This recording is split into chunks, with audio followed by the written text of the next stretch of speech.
सर्वप्रथम सर्वांना श्री स्वामी समर्थ. स्वामी महाराजांच्या कृपेने तुमच्या सर्व चांगल्या इच्छा पूर्ण होत ही स्वामींचरणी प्रार्थना करते आणि आजच्या व्हिडिओला सुरुवात करते. 27 ऑगस्ट 2026 गुरुवार दिवशी नारळी पौर्णिमा आलेली आहे. वर्षाची मोठी पौर्णिमा म्हणजे नारळी पौर्णिमा आलेली आहे.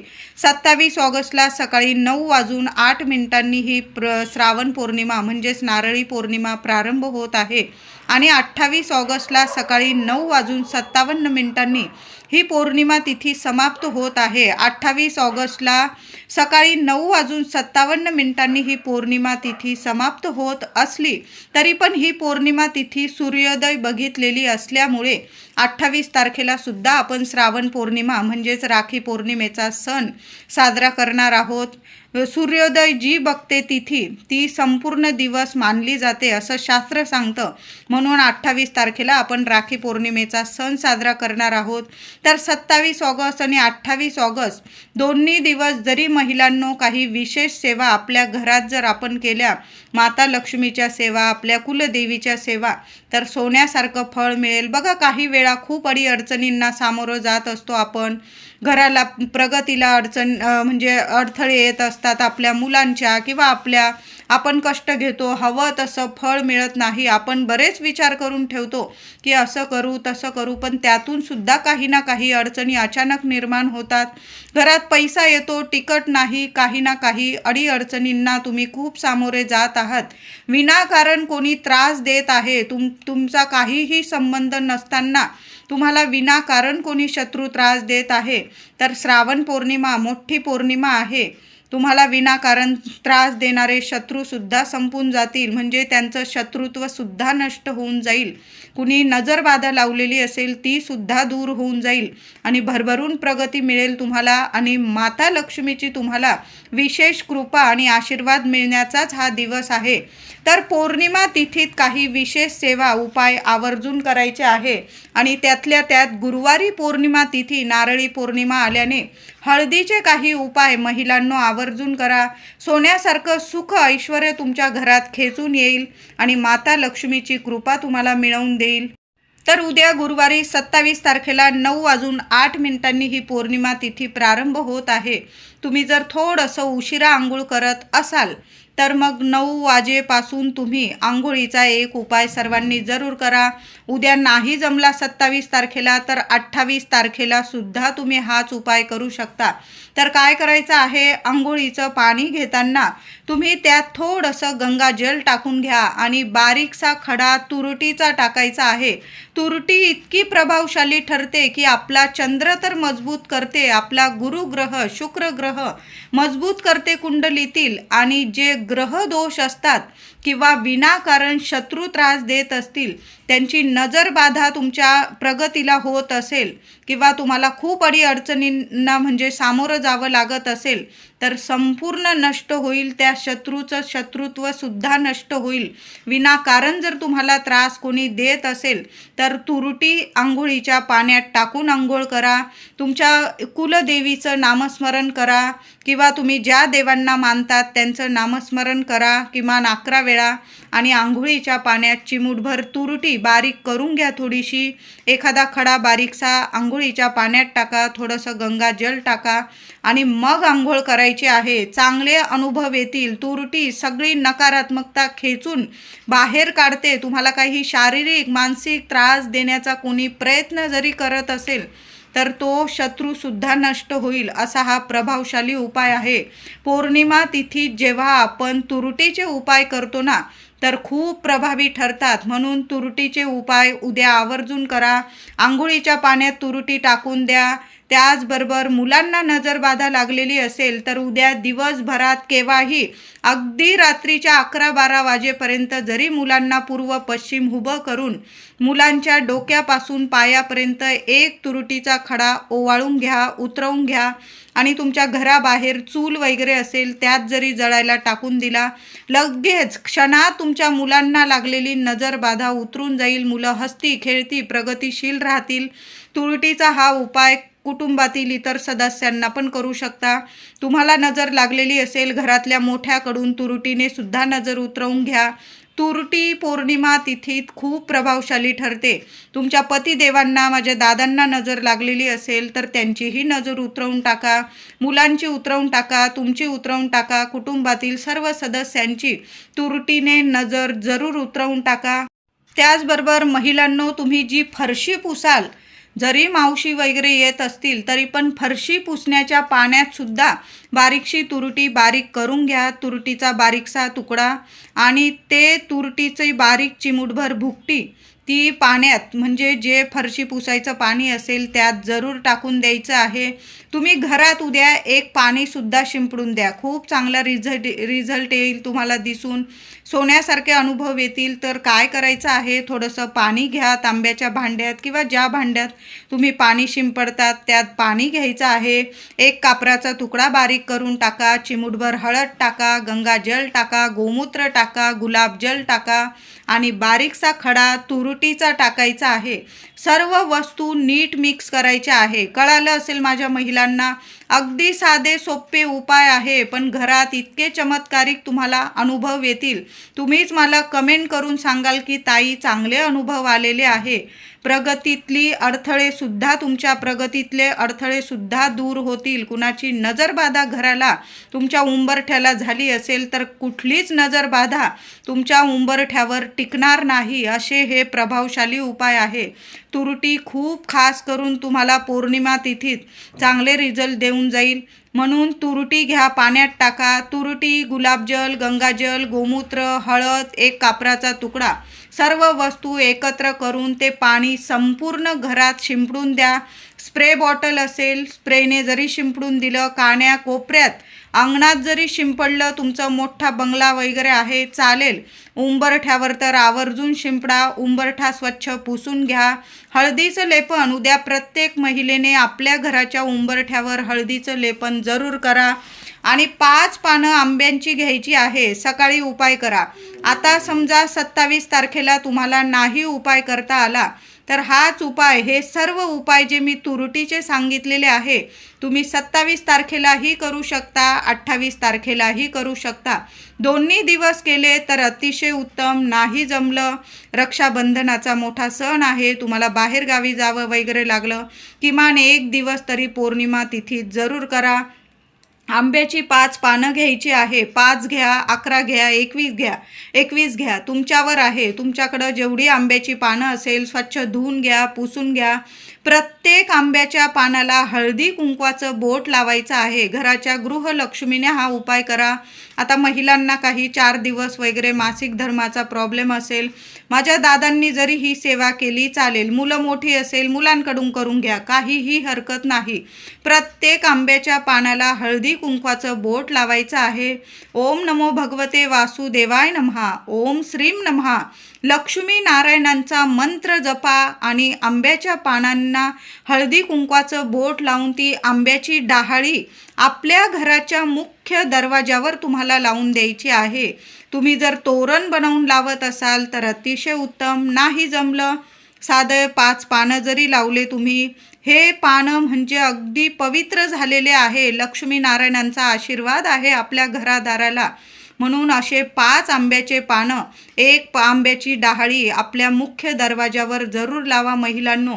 इतके सोन्यासारखे अनुभव येतील तुम्हाला. तुमच्या घरात सर्व शुभ मंगल गोष्टी घडून येईल. पैसा येऊ लागेल, टिकू लागेल. लक्ष्मी इतकी प्रसन्न होईल तुमच्या घरावर. जी व्यक्ती पौर्णिमा तिथीत किंवा अमावस्या तिथीत किंवा सण वार असेल तेव्हा आंब्याच्या पानांचा हा उपाय करते ना, तिथे लक्ष्मी कायम प्रसन्न राहते. म्हणून आंब्याच्या पानांचा हा उपाय, श्रावण पौर्णिमा वर्षाची मोठी पौर्णिमा आहे, आवर्जून उपाय करा. तुम्हाला सत्यनारायणाची महापूजा करायची असेल तर दिवसभरात केव्हाही करू शकता. ब्राह्मणाकडून चांगला शुभ मुहूर्त काढून घ्या. फक्त राहुकाळ वगैरे टाळून द्या. तुम्हाला ब्राह्मण दादा सांगतीलच तुम्हाला कोणत्या काळात कोणत्या वेळात पूजा करायची. उद्याचा दिवस संपूर्ण शुभ आहे. तुम्ही शुक्रवारी सुद्धा सूर्योदय बघितलेली तिथी असणार आहे. शुक्रवार सुद्धा छान आहे. वरद लक्ष्मी व्रत लक्ष्मी नारायणांची एकत्र सेवा तुमच्या घरात होईल. ते घर किती पवित्र असेल तुम्हीच विचार करा. वरद लक्ष्मी व्रत आलेलं आहे. राखी पौर्णिमा, श्रावण पौर्णिमा, शुक्रवारी सुद्धा तुम्ही तुमच्या घरात सत्यनारायणाची महापूजा करू शकता. किंवा तुम्ही रक्षाबंधन आहे, तुम्हाला बाहेर गावी जायचं, मग गुरुवारी 27 तारखेला तर संपूर्ण दिवस रात्र ही पौर्णिमा तिथीच आहे. तुम्ही दोन्ही दिवस सत्यनारायणाची महापूजा आपल्या घरात जरूर करू शकता. उद्या गुरुवार, आपला उंबरठा तर आपण सजवणारच आहोत छान महिलांनो. तुळशी माऊलीला सुद्धा चिमूटभर हळद, हळदी, कुंकू, फुलं, अक्षता वाहून तुळशीची सुद्धा मनोभावे श्रद्धेने पूजा करा. लक्ष्मी नारायण तर प्रसन्न होतील. तुळशी माऊली सुद्धा तुम्हाला भरभरून आशीर्वाद देतील. घरात मंगल कार्य घडत नसतील, मुलं मुली मोठे झालेले आहे लग्नासारखे, त्यांच्या विवाहात लग्नात कार्यात अडीअडचणी येत असतील, कुंडलीत काही दोष दाखवत असतील किंवा येत आहे स्थळं पण काही ना काही अडीअडचणी येऊन कुंडली जमत नाही, तर अशा मुलीने सुद्धा उद्या तुळशी माऊली समोर उभं राहून ओम नमो भगवते वासुदेवाय नमः किमान 21 वेळा मंत्र जपा. लक्ष्मी नारायणांना, तुळशी माऊलीला प्रार्थना करा. तुमच्या मनातली इच्छा बोलून दाखवा. आई वडिलांनी जरी सेवा केला, मुलं मुली नसतील घरी वगैरे, ऑफिसला गेलेले असतील किंवा कॉलेजला वगैरे, तर आई वडिलांनी जरी तुळशी मातेची सेवा केली, ओम नमो भगवते वासुदेवाय नमः या मंत्राचा जप करा. तुळशीला हळद अर्पण करा. हळदी, कुंकू, फुलं, अक्षता वाहून तुळशीची मनोभावे पूजा करा. एक दिवा तुळशीजवळ तुपाचा लावा. मुख्य दाराशी सुद्धा तुपाचा दिवा लावा. तुम्ही आता तुपाचा नसेल लावत, तेलाचा लावा, पण सकाळी पौर्णिमा तिथीत मुख्य दाराशी सुद्धा दार इतकं सजवा छान की माता लक्ष्मी धावत आली पाहिजे आणि तुमचा उंबरठा सोडून कधीच बाहेर गेली नाही पाहिजे. अशा पद्धतीने आपलं घर दार इतकं स्वच्छ आणि इतकं प्रसन्न ठेवा. महिलांनो, दोन्ही वेळा कापूर जाळा, दोन्ही वेळा धूप करा. आपल्या घरात इतकं सुंदर प्रसन्न वातावरण करा. गुरुवार आणि शुक्रवार माता लक्ष्मीच्या सेवेसाठी खास असतात, म्हणून खूप छान सेवा करायची आहे. आणि दोन्ही वेळेला मुख्य दाराशी दिवे जरूर लावा. आणि दिव्यांमध्ये दोन्ही वेळेला थोडासा कापराचा तुकडा, आणि जेव्हा मुख्य दाराशी तुम्ही दिवा लावाल ना, त्या दिव्यात 2 लवंग जरूर टाका. आपल्या देवघरात सुद्धा देवांची छान अभिषेक करून पूजा करा. देवांना पंचामृताने अभिषेक करा उद्या, किंवा गाईच्या दुधाने करू शकता तुम्ही. स्वच्छ पाण्याने, दुधाने किंवा पंचामृताने, पुन्हा स्वच्छ पाण्याने छान अशी तांदळाच्या राशीवर किंवा फुलांच्या राशींवर देवांची स्थापना करा. गणपती बाप्पाला दुर्वा, महादेवांना बेलपत्र अर्पण करा. बाळकृष्णांना तुळस अर्पण करा. देवघरात माता लक्ष्मीची मूर्ती आहे, देवी आईला कुंकुमार्चन करा. लाल गुलाबाचं किंवा कमळाचं फूल अर्पण करा. एखादी वेणी अर्पण करा. कुलदेवीचा फोटो असेल, टाक असेल, देवी आईला छान वेणी, एखादं लाल फूल अर्पण करा. त्याचबरोबर उद्या मंगल कलशाची स्थापना सुद्धा महिलांनो करून घ्या. उद्या सुंदर दिवस आहे, गुरुवार आलेला आहे. घरात मंगल कलश, तुम्हाला नारळ बदलायचा असेल तुम्ही बदलू शकता. चांगला नारळ आहे, स्वच्छ धुवून घ्या. मंगल कलश स्वच्छ धुवून घ्या. स्वच्छ पाणी भरा. 1 रुपयाचं नाणं, सुपारी, हळदी, कुंकू, एखादं फूल, थोड्याशा दुर्वा घाला कलशामध्ये. 5 आंब्याची पानं किंवा विड्याची 5 पानं ठेवा कलशावर. कलशाच्या अष्टदिशांनी माता लक्ष्मीची, अष्टरूपी महालक्ष्मीची नावं रूप पठण करत बोलत अष्टदिशांनी कलशाला हळदी कुंकवाची बोट लावा. किंवा तुम्ही कलशावर स्वस्तिक काढत असाल, स्वस्तिक काढा हळदी कुंकू ओलं करून. कलशावर 5 आंब्याची पानं किंवा विड्याची पानं ठेवल्यानंतर 1 नारळ, शेंडी वर आली पाहिजे, पाणीदार नारळ घ्या, त्याला हळदी कुंकू लावा. छान असा मळवट जसा भरतो आपण देवी आईचा, तसा नारळाला सुद्धा हळदी कुंकू लावा. आणि मंगल कलशाची स्थापना छान छोटीशी तांदळाची रास करा. त्यावर मंगल कलशाची स्थापना, तुमच्या कुलस्वामिनीचं नामस्मरण करा. मंत्र जपा. ओम कुलदेवताय नमः, ओम श्रीम नमः मंत्र जपा. आणि आपल्या देवघरात देवी आईच्या उजव्या बाजूला मंगल कलशाची स्थापना जरूर करा. किती सुंदर सोन्यासारखे अनुभव येतील तुम्हाला. उद्या देवघरात देवी आईला कुंकुमार्चन 11 वेळा करा, 21 वेळा करा. पण आपल्या कुलदेवीचा टाक असेल, फोटो असेल, माता लक्ष्मीची मूर्ती, श्रीयंत्र असेल, 11 वेळा 21 वेळा ओम श्रीम नमः ओम श्रीम नमः या मंत्राचा जप करत करत आपण देवी आईला कुंकुमार्चन जरूर करा. मोठी पौर्णिमा आहे महिलांनो, सेवा अजिबात चुकवू नका. 1000 पटीने फळ मिळणार आहे. कशाचीच कमी राहणार नाही तुम्हाला. तुम्ही जे पण स्वप्न बघत आहात ना, जरूर आपली कुलदेवी माता लक्ष्मी जरूर पूर्ण करेल. माता लक्ष्मीची सेवा श्रावण पौर्णिमेला जी महिला करते ना, तिची सेवा कधीच खाली जात नाही. आता श्रावण पौर्णिमा म्हणजेच नारळी पौर्णिमा, मोठा सण आहे हा. एक नारळ फक्त आपल्याला लागणार आहे. यासाठी एक नारळ घ्यायचा आहे महिलांनो. दिवसभरात केव्हाही हा उपाय करू शकता तुम्ही. महिलांना नाही करता आला, माझ्या दादांनी करा, पण एक नारळाचा अत्यंत प्रभावशाली उपाय सर्वांनी जरूर करा. घराची इडापिडा जाणारा हा उपाय आहे. तुमच्या ज्या अडीअडचणी आहे ना, क्षणात संपून जातील असा हा उपाय आहे. तर काय करायचं आहे, एक नारळ घ्यायचा आहे तुम्हाला आणि तुमच्या घराबाहेर जायचं आहे आणि तो नारळ तुम्हाला श्री स्वामी समर्थ मंत्र जपा आणि घराच्या चौकटीपासून उंबरठ्यापर्यंत तो नारळ नीट 7 वेळा ओवाळून घ्यायचा आहे तुम्हाला. आणि सरळ तुमच्या घराजवळ जे वाहतं पाणी आहे, नदी असेल, तलाव असेल किंवा खाडी वगैरे असेल, समुद्र असेल, जिथं वाहतं पाणी आहे ना, ते नारळ त्या पाण्याला अर्पण करून यायचं आहे.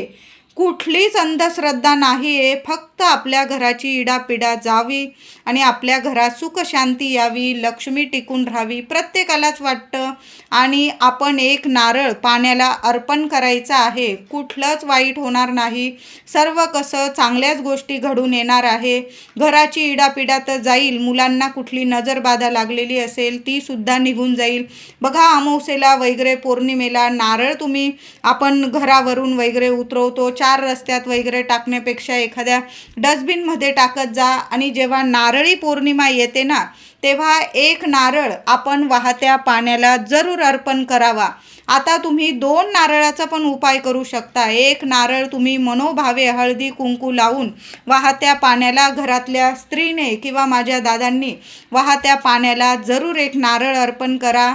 आणि तुमच्या घराला नजरबाधा लागलेली आहे, तुम्हाला वाटत आहे की खूप नजरबाधा होत आहे, तर घरावरून सुद्धा एक नारळ उतरवून घ्या आणि वाहत्या पाण्यात विसर्जित करून द्या. बघा, यामुळे सुद्धा घराची इडापिडा तर उतरून जाते आणि लक्ष्मी माता सुद्धा प्रसन्न होते.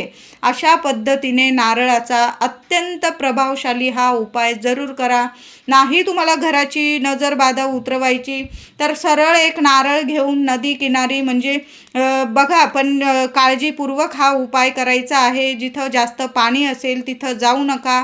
लांबून जरी तुम्ही पाण्याला अर्पण करून दिला चालेल. जास्त जवळ जाण्याची गरज नाही, कारण पावसाळ्याचे दिवस आहे, पाय वगैरे घसरण्याची शक्यता असते. जिथं चिखल वगैरे आहे तिथं जाऊ नका. लांबून उपाय करा किंवा तिथं कुणी असेल तर त्यांच्या हातात देऊन दिला तुम्ही आणि वाहत्या पाण्यात त्यांनी विसर्जित करून दिला, तो नारळ अर्पण करून दिला तरीही चालेल. लांबून हा उपाय करायचा आहे सर्वांनी, पण नारळाचा उपाय जरूर करा. गुरुवार आणि नारळी पौर्णिमा. महिलांनो, संध्याकाळी एक वस्तू कापरासोबत जाळायची आहे. तुमच्याकडं जर नारळ फोडलेल्या करवंट्या असतील, सर्वांकडेच असतात, आपण नारळ भाजीला वगैरे वापरतो, करवंट्या सांभाळून ठेवतो. म्हणजे काही धुनी वगैरे करायची असेल, कापूर धूप करायचा असेल तर बऱ्याचशा माझ्या महिला जरूर कापूर धूप करताना या करवंट्यांचा उपाय करता. आता नसेल तर साधा कापूर जरी जाळला तुम्ही चालेल, पण करवंट्या असतील नारळाच्या तर ज्या भांड्यात कापूर जाळतात त्यात एक करवंटी छान अशी जाळून घ्या थोडीशी आणि त्यावर भीमसेन कापूर जाळायचा आहे. त्यावर 5 लवंगा चांगल्या फुलाच्या बघून घ्या.